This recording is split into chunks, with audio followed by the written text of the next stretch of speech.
निखिल खडसे आत्महत्या की खून? एकनाथ खडसे विरुद्ध गिरीश महाजन, राजकारण की सूड? महाराष्ट्राचं राजकारण पुन्हा एकदा पेटलंय. एकनाथ खडसे यांच्या मुलाच्या मृत्यूवरून खळबळजनक आरोप. निखिल खडसे यांची आत्महत्या की खून? 11 वर्षांपूर्वी बंद झालेलं एक प्रकरण आता पुन्हा उघडलं जात आहे आणि यावेळी थेट आरोप एकनाथ खडसेंवरच. गिरीश महाजनांचं एक मोठं विधान, खून वडिलांनीच केला. हा केवळ राजकीय सूड आहे की खरंच काही गूढ दडलेला आहे? आज आपण पाहणार आहोत या प्रकरणाचा संपूर्ण पट, तथ्य, राजकारण आणि भावनांचा स्फोट. गिरीश महाजन आणि एकनाथ खडसे सध्या हनी ट्रॅप सीडी स्कॅन्डलवरून एकमेकांवरती तुटून पडले आहेत. एकनाथ खडसे यांनी प्रफुल्ल लोढा, ज्यांच्यावरती हनी ट्रॅप प्रकरणी गुन्हा दाखल झाला आहे, हे गिरीश महाजन यांचे निकटवर्ती आहेत आणि ते भाजपचे सदस्य देखील आहेत, असा आरोप गिरीश महाजन यांच्यावर केला होता. याची SIT चौकशी व्हावी, यातून भाजपचे अनेक मोठी नावे समोर येतील अशी मागणी केली होती. हे कमी होतं की काय? तोच पुन्हा एका जुन्या मुद्द्यांवरून या दोघांमध्ये नव्याने वाद सुरू झाला आहे आणि हा वाद आहे निखिल खडसेंचा मृत्यू नेमका कसा झाला. यात राजकारणाची नीच आणि खालच्या थराला गेलेली बाजू समोर येते. तब्बल 11 वर्षापूर्वीचा एक आत्महत्येचा तपास पुन्हा उकरून काढण्यात आलाय. भाजपचे मंत्री गिरीश महाजन आता दावा करत आहेत की निखिल खडसे यांची आत्महत्या नाही, तर तो खून होता आणि एकनाथ खडसेंनीच तो केलाय. एका मुलाच्या मृत्यूवरून राजकारण होतंय. आरोप प्रत्यारोपांच्या फेरी झडत आहेत आणि महाराष्ट्र पुन्हा एकदा चक्रावला आहे. 1 मे 2013 मध्ये जळगाव जिल्ह्यात एकनाथ खडसे यांचा एकुलता एक मुलगा निखिल खडसे यांनी आत्महत्या केली. ते सकाळी घराबाहेर गेले आणि दुपारी परत आले तेव्हा त्यांच्या घरी पत्नी रक्षा खडसे आणि आई मंदाताई होत्या. एकनाथ खडसे जळगावात एका कार्यकर्त्याच्या घरी लग्न समारंभासाठी गेले होते. दुपारी निखिल हे खोलीत गेले आणि काही वेळात गोळी झाडल्याचा आवाज आला. घरचे धावत गेले तेव्हा निखिल रक्ताच्या थारोळ्यात पडलेले दिसले. त्यांना रुग्णालयात नेण्यात आलं, पण डॉक्टरांनी त्यांना मृत घोषित केलं. त्यांच्या स्वतःच्या रिव्हॉल्व्हरमधून गोळी लागली होती, ती पण थेट मेंदूत.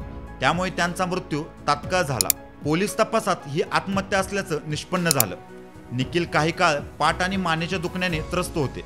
काही जण म्हणाले त्यातूनच मानसिक नैराश्य वाढलं. दुसरीकडे आईच्या आग्रहामुळे निखिल खडसे राजकारणात आल्याची चर्चा होती, पण त्यात फारसं यश त्यांना मिळालं नाही. 2009 साली विधान परिषद निवडणुकीमध्ये अपक्ष उमेदवार मनीष जैन यांनी निखिल खडसेंचा पराभव केला. निखिल खडसे हे जिल्हा परिषदेत भाजपचे सदस्य होते. निखिल खडसेंचं राजकीय भविष्य ठोस नव्हतं. या सर्वांचा एकत्रित मानसिक परिणाम झाला आणि त्यांनी टोकाचा निर्णय घेतला, असं तेव्हा बोललं गेलं. आता 2025 मध्ये हे प्रकरण पुन्हा चर्चेत आलंय, कारण हनी ट्रॅप प्रकरणातील आरोपी प्रफुल्ल लोढा. खडसेंनी आरोप केला की प्रफुल्ल लोढा आणि मंत्री गिरीश महाजन यांच्यात घनिष्ठ संबंध आहेत. यावर प्रत्युत्तर देताना महाजन यांनी पत्रकार परिषद घेतली आणि सर्व आरोप फेटाळून लावले आणि थेट सांगितलं की प्रफुल्ल लोढा यानेच एकदा मला सांगितलं होतं की निखिल खडसे यांचा मृत्यू आत्महत्या नव्हे तर तो खून होता. खडसे हे सत्तेपासून दूर फेकले गेले आहेत. भाजपमध्ये येण्यासाठी त्यांनी लोटांगण घातले, मात्र त्यांना पक्षात कोणी घेतले नाही, अशी खोचक टीका गिरीश महाजन यांनी केली. सर्व आजारपण आणि सर्व दूर अपयशामुळे हा माणूस द्वेष भावनेने पछाडलेला आहे. थोडा वेळ द्याल तर मी एकनाथ खडसे यांच्यासोबत प्रफुल्ल लोढा यांचा सुद्धा फोटो दाखवतो. एकनाथ खडसे यांची मानसिकता खराब झाली आहे, असा हल्लाबोल महाजन यांनी केला. प्रफुल्ल लोढा यांची SIT चौकशी करा, असं असेल तर निखिल खडसे यांच्या मृत्यू प्रकरणाची सुद्धा चौकशी व्हावी. एकनाथ खडसे यांच्या मुलाचा मृत्यू नेमका कशामुळे झाला होता हे समोर आलं पाहिजे. एकनाथ खडसेंनीच त्यांच्या मुलाचा खून केला म्हणून लोढा यांनी सांगितलं आहे, असा मोठा आणि गंभीर गौप्यस्फोट महाजन यांनी केला आहे. हा आरोप म्हणजे जळत्या जखमेवर मीठ चोळण्यासारखं होतं. एकनाथ खडसे यांचा संताप अनावर झाला. त्यांनी थेट उत्तर दिलं, माझा एकुलता एक मुलगा गेला आहे. त्याच्या मृत्यूचं दुःख आजही मनात आहे, पण त्यावरून राजकारण करणं ही नीच आणि अमानवी कृत्य आहेत. ते पुढे म्हणाले, गिरीश महाजनला मुलगा नाही, त्यामुळे त्याला या दुःखाची किंमत कळणार नाही. खडसेंनी जोरदार आव्हान दिलं, दम असेल तर CBI चौकशी करा. मी कसल्याही चौकशीला सामोरं जायला तयार आहे. दम असेल तर पुन्हा चौकशी करा.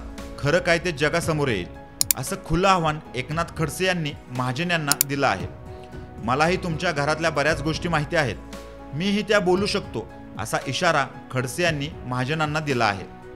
एकनाथ खडसे आणि गिरीश महाजन यांचं राजकीय वैर नवीन नाही. दोघंही जळगाव जिल्ह्याचे शक्तिशाली राजकीय चेहरे आहेत.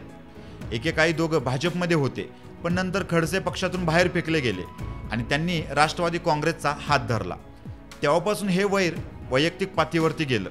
दोघे एकमेकांवरती वारंवार टीका करत आले आहेत. मात्र निखिल खडसे यांच्या मृत्यूवरून आरोप करणं म्हणजे राजकारणाची अत्यंत खालची पातळी गाठल्याचं उदाहरण आहे. 2022 मध्ये एकनाथ खडसेंनी गिरीश महाजनांबद्दल एक विधान केलं होतं. दुर्दैवाने गिरीश महाजनांना मुलगा नाही, नाहीतर तोही राजकारणात आला असता. ज्यावेळी असे आरोप मुलाबाळांपर्यंत जातात त्यावेळी राजकारण अत्यंत खालच्या थराला जातं आणि ते जिव्हारी सुद्धा लागतं. आता प्रश्न असा आहे की जर प्रफुल्ल लोढा याने खरंच असा गंभीर दावा केला होता तर तो आधी पोलीस तपासात का आला नाही? त्याचे पुरावे काय आहेत? की ही सगळी खेळी आहे? खडसे म्हणतात, मी तपासाला समोर जायला तयार आहे. पण काय हे खरंच चौकशीचं प्रकरण आहे की हे केवळ राजकीय सूडभावनेतून उडवलेली धूळ? निखिल खडसे यांचा मृत्यू हा दुर्दैवी आणि अत्यंत खाजगी प्रसंग होता. त्यावरून राजकारण करणं, तेही 11 वर्षानंतर, ही भारतीय राजकारणातली फारच गडद बाजू दर्शवतं. एका पित्याचा मुलगा गमावणं ही मोठी वेदना असते, पण ती वेदना जर राजकारणाची तलवार बनली तर प्रश्न उभा राहतो, आपण कुठे चाललोय? तुम्हाला काय वाटतं? निखिल खडसेंचा मृत्यू हा फक्त एक दुर्दैवी अपघात होता की खरोखरच काही गूढ दडलंय, की हे राजकीय सुडाचं शस्त्र आहे? तुमचं मत खाली कमेंट्समध्ये नक्की कळवा आणि अशाच थेट आणि सखोल विश्लेषणासाठी चॅनलला सबस्क्राईब करा आणि व्हिडिओ आवडला असेल तर लाईक करायला विसरू नका.